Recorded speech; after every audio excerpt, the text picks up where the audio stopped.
Hello students, this is Anusha Sharma. You are watching my YouTube channel. Next question number 34 है student. तो start करते हैं question को। 33 तक क्वेश्चन मैंने टीएस ग्रेवाल 2025 के सारे सोल्व कर दिए हैं। क्वेश्चन मैच करके आप सॉल्यूशन चेक करें और उसके बाद अपने आप प्रैक्टिस करें। कुछ नहीं समझ आ रहा है स्टूडेंट तो आप कमेंट बॉक्स में डाल सकते हैं। ठीक है, तो स्टार्ट करते हैं। From the following trial balance and other information prepare trading and profit and loss account 31 March 2025 balance sheet. तो मैंने trading and profit and loss का एक साथ ही बना दिया है क्योंकि इसमें ट्रेडिंग का कुछ ज़्यादा नहीं है। ठीक है, और बैलेंस शीट भी एक साथ प्रिपेयर करेंगे। अब जिस क्वेश्चन में ज़्यादा एडजस्टमेंट्स होती हैं उसे मैं अलग से शो कर देती हूँ, अदरवाइज एक में ही शो करते चलते हैं। तो स्टार्ट करते हैं। देखो इसमें कितनी एडजस्टमेंट्स हैं, 6 एडजस्टमेंट मेरे को दिखाई दे रही हैं। आप भी अपना क्वेश्चन मैच कर लेना।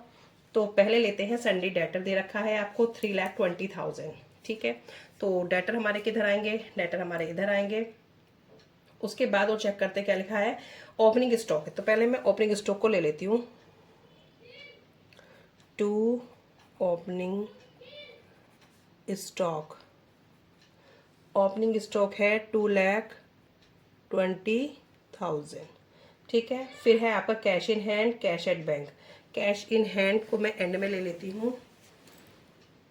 Cash in hand, cash in hand है 350 और कैश एट बैंक है, कैश एट बैंक 15,450। ठीक है, उसके बाद देखते हैं प्लांट एंड मशीनरी। तो हम स्टार्टिंग आपकी फिक्स सेट से करेंगे, इंटेंजिबल सेट कोई है नहीं है तो सीधे हम फिक्स सेट से करते हैं। Plant and machinery, plant and machinery है 1,75,000। ठीक है, 1,75,000 की है ये आपकी। अब इस पे देखो नीचे कितने का डेप्रिसिएशन है, प्लांट एंड मशीनरी पे 10% का डेप्रिसिएशन है। तो ये कितना हो जाएगा स्टूडेंट, ये हो जाएगा आपका 1750, 1750 नहीं 17,500। ठीक है, लेस डेप्रिसिएशन 10%, कितना हो जाएगा, 1,75,000 पे 10% लगाएंगे 17,500। अब आप इसे माइनस करेंगे, माइनस करके आएगा 0,05751। ठीक है, 1,57,500 ये प्लांट एंड मशीनरी का आ गया। उसके बाद आपको क्वेश्चन में क्या दे रखा है, क्रेडिटर। क्रेडिटर हमारे इधर आएंगे, इसको हम यहाँ पे मेंशन करते हैं। क्रेडिटर्स हैं 1,81,500। ठीक है, उसके बाद है जनरल एक्सपेंस। जनरल एक्सपेंस हमारे यहाँ पर आएंगे to general expenses. General expenses हैं 10,750। ये मैंने अंदर इसलिए लिखे हैं क्योंकि मुझे कुछ एडजस्टमेंट दिखाई दे रही है। सेकंड एडजस्टमेंट में आपको rent was unpaid to the extent of 850। Unpaid लिखा है, इट मीन्स ये आउटस्टैंडिंग है और 1,500 भी आउटस्टैंडिंग है। तो 1,500 के हम क्या करेंगे, ऐड कर देंगे आउटस्टैंडिंग जर्नल एक्सपेंसेस। मैंने शॉर्ट में लिख दिया है ये कितने हैं आउटस्टैंडिंग के, 1,500। ठीक है,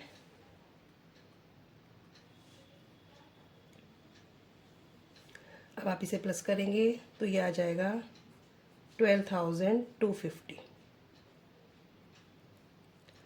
इसके बाद दे रखा है क्वेश्चन में सेल्स।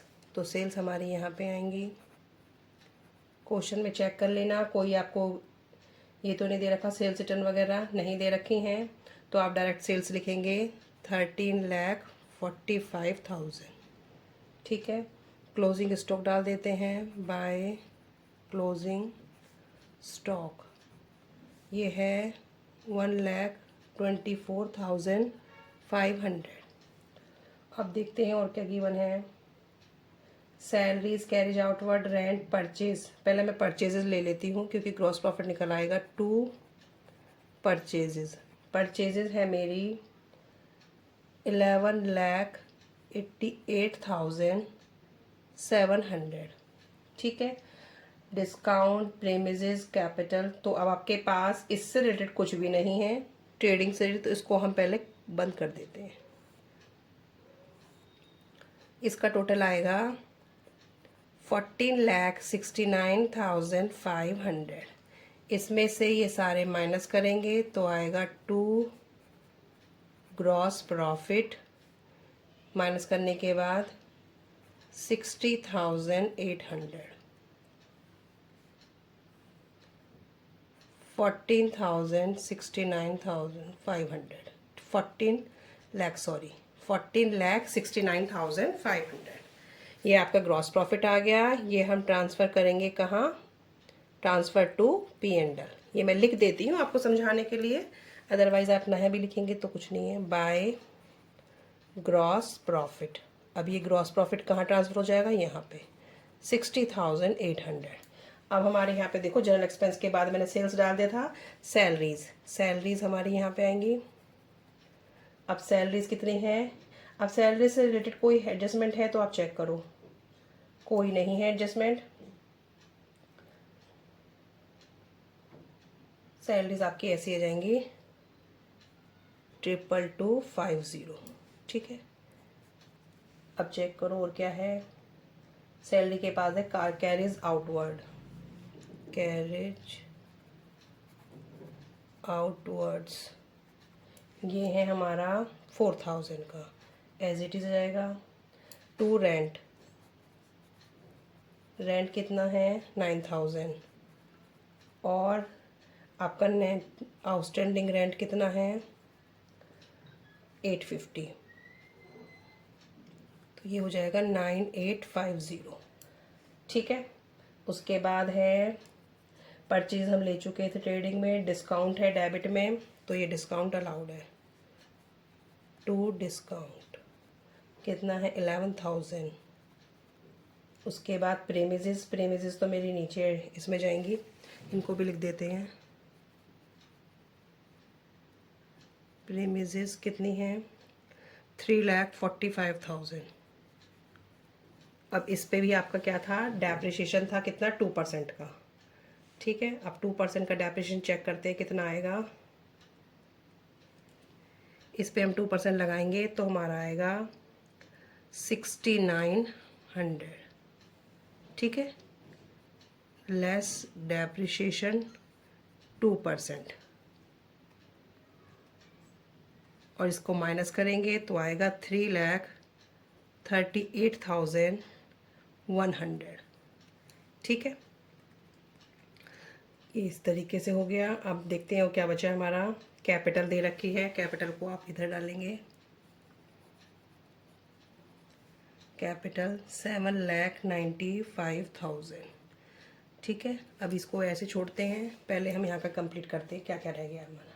अब हमारा यहाँ पे रह गया है क्वेश्चन में, आप देखो एक तो डाटा रह गया था मेरा, कोई ओल्ड प्रोविजन नहीं दे रखा, कोई बैड डेप्ट नहीं दे रखा, एडजस्टमेंट के सीधा बैड डेप्ट दे रखा है। तो जो थर्ड वाली एडजस्टमेंट है आपकी, 4,000 are to be written off as bad डेप्ट out of the above debtor 5% to be provide for doubtful debt. तो 4,000 के जो बैड डेप्ट है वो रिटर्न ऑफ हो गए हैं। इट मीन्स वो 4,000 के जो नुकसान है, बैड डेप्ट है, वो पैसा नहीं आ रहा है। तो 4,000 के आपके इस बार के बैड डेप्ट है, तो ये आपके नए बैड डेप्ट है। तो आप इसे कैसे लिखेंगे? टू न्यू बैड डेप्ट कितना है? 4,000 टू न्यू प्रोविज़न। प्रोविज़न कैसे मेंटेन करेंगे अब हम? हमारे बैड डेप्ट वो डेटर कितने के हैं? डेटर है मेरे 3,20,000। 3,20,000 में से 4,000 जाएंगे, जो अमाउंट आएगा उसका आप 5% लगाएंगे। ठीक है, 3,20,000 में 4,000 गए, 3,16,000। 3,16,000 का 5% आप जब लगाएंगे तो वो अमाउंट आएगा 15,800। क्योंकि मैंने तो कैलकुलेशन साइड में करके देख ली है, आप कर लेना। 15,800 आया। अब इन दोनों को प्लस करके 19,800, क्योंकि ओल्ड कोई नहीं दे रखा, सब न्यू दे रखा है, तो हमने न्यू वाले को यहाँ पे ऐसे डाल दिया है। ठीक है, अब देखो आगे और क्या रह गया है।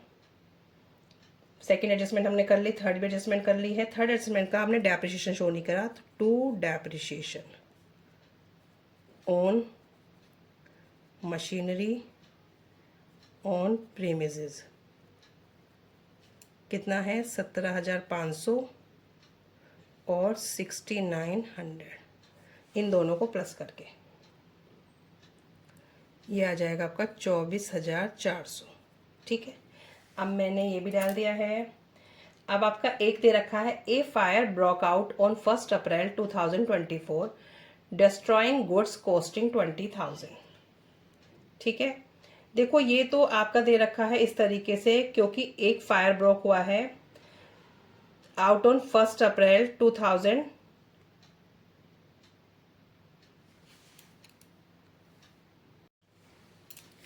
लास्ट एडजस्टमेंट है student, a fire broke out on 1 April 2025 destroying goods costing 20,000।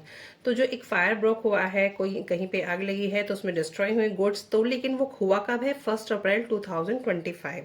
और हमारी जो ये बैलेंस शीट वगैरह दे रखी हैं ये 31 मार्च 2025। तो इट मीन्स ये आपका नेक्स्ट ईयर रिकॉर्ड होगा, ये आपका अभी रिकॉर्ड नहीं होगा, क्योंकि हमारा क्लोजिंग ईयर कब हो जाता है? 31 मार्च 2025 हो रहा है। ये जो हम प्रिपेयर कर रहे हैं ये 31 मार्च 2025। तो नेक्स्ट सेशन स्टार्ट कब होगा नेक्स्ट ईयर आपका फाइनेंशियल ईयर? 1 अप्रैल 2025 टू 31 मार्च 26। तो वो 26 वाले में रिकॉर्ड होगा। तो आपको डेट का भी ध्यान रखना है कि ये वाली ट्रांजेक्शन आपको रिकॉर्ड नहीं करनी है अपने क्वेश्चन में। ठीक है, ये वाली लास्ट वाली एडजस्टमेंट के बारे में बोल रही हूँ। और जो फिफ्थ वाली एडजस्टमेंट है, फिफ्थ वाली एडजस्टमेंट को आप चेक करेंगे। Manager is entitled to a commission 5% on net profit after charging his commission. अब मैनेजर का जो कमीशन है वो कितना? 5% निकालना है नेट प्रॉफिट पे। इट मीन्स इसमें से ये सब माइनस करने के बाद जो आएगा उसका 5%। ठीक है, लेकिन जो मुझे क्वेश्चन में दिखाई दे रहा है, मेरा जो है एक्सपेंसेस ज़्यादा है, प्रॉफिट कम है, तो हम इसमें मैनेजर कमीशन दे ही नहीं सकते, क्योंकि हम खुद नेट लॉस में जा रहे हैं। टोटल करते हैं, देखो ये आपका 60,800 है, इधर कोई था नहीं आपका। बाकी यहाँ पे सारे अमाउंट ज़्यादा लग रहे हैं, 24, 19, 11, इन सबको हम प्लस करेंगे तो हमारा अमाउंट आएगा, चेक कर लेते हैं पहले अमाउंट को, 1,35,000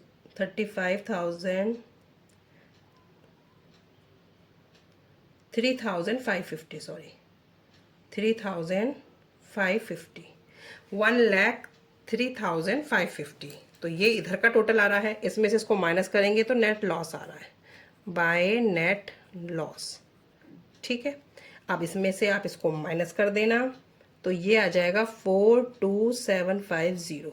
ये आपका नेट लॉस आ गया स्टूडेंट। अब जब नेट लॉस है तो हम मैनेजर को कमीशन नहीं दे सकते, क्योंकि प्रॉफिट होता है तभी हम मैनेजर को कमीशन दे सकते थे। अदरवाइज हम नेट लॉस में है तो हम मैनेजर को कमीशन नहीं दे सकते हैं। अब क्या करेंगे, यहाँ से लेस करेंगे, क्या? नेट लॉस कितना है? 42750। ड्राइंग क्वेश्चन में मुझे नहीं दिखाई दी है, फिर से चेक करते हैं। ड्राइंग नहीं दे रखी है, नहीं ड्राइंग नहीं है, सीधा नेट लॉस इसको कर देंगे। इसे माइनस करने के बाद आएगा 7,52,250। ठीक है, अब आपने इसके राइटर मैंने डाल दिए थे। आउटस्टैंडिंग मुझे कहा था, एक तो एक ही आउटस्टैंडिंग दिख रहा है, ऐसे लिख देते हैं, outstanding expense on rent on general expense. Rent पे कितना था? 850 और ये था 1500। ठीक है, दोनों को मिला के आ जाएगा 0532350। ठीक है, इधर का तो मैंने सब चीज़ें डाल दी हैं। और इधर प्लांट एंड मशीनरी हो गया, प्रीमिसेस हो गया है, कैश इन हैंड वगैरह डाल चुकी हूँ। अब डालते हैं क्लोजिंग स्टॉक। क्लोजिंग स्टॉक है हमारा 1,24,500। अब लिखते हैं डेटर। डेटर है हमारे 3,20,000 के, लेस न्यू बैड डेप्ट 4,000, less new provision. New provision हमारा कितना था? 15,800। ठीक है, आप डायरेक्ट भी करके दिखा सकते हैं स्टूडेंट, मैंने थोड़ा अलग करके दिखा दिया है। 3,02,000 ये अमाउंट आपको दिखाना है। 3,20,000 के आपके डेटर थे, उसमें से नया बैड डेट माइनस किया, नया प्रोविज़न माइनस किया, ये दोनों माइनस के हैं। ठीक है, ये अमाउंट आ जाएगा, 350 में डाल चुकी हूँ। और प्रीपेड वगैरह कुछ था नहीं, तो आप जब टोटल करेंगे तो आपका मैच हो जाएगा 9,36,100। दोनों साइड आप मैच कर देंगे। क्वेश्चन तो सिंपल था, बस एडजस्टमेंट देखनी है। फोर्थ वाली एडजस्टमेंट में आपको डेट, फोर्थ लास्ट वाली में सॉरी, आपको डेट देखनी है। बाकी एडजस्टमेंट्स आपकी सिंपल है जो आप कर चुके हो। मैनेजर कमीशन इसलिए चार्ज नहीं किया क्योंकि हम लॉस में हैं, नेट लॉस है। लॉस में आप मैनेजर कमीशन नहीं दे सकते। अगर प्रॉफिट होता तब हम मैनेजर कमीशन देते।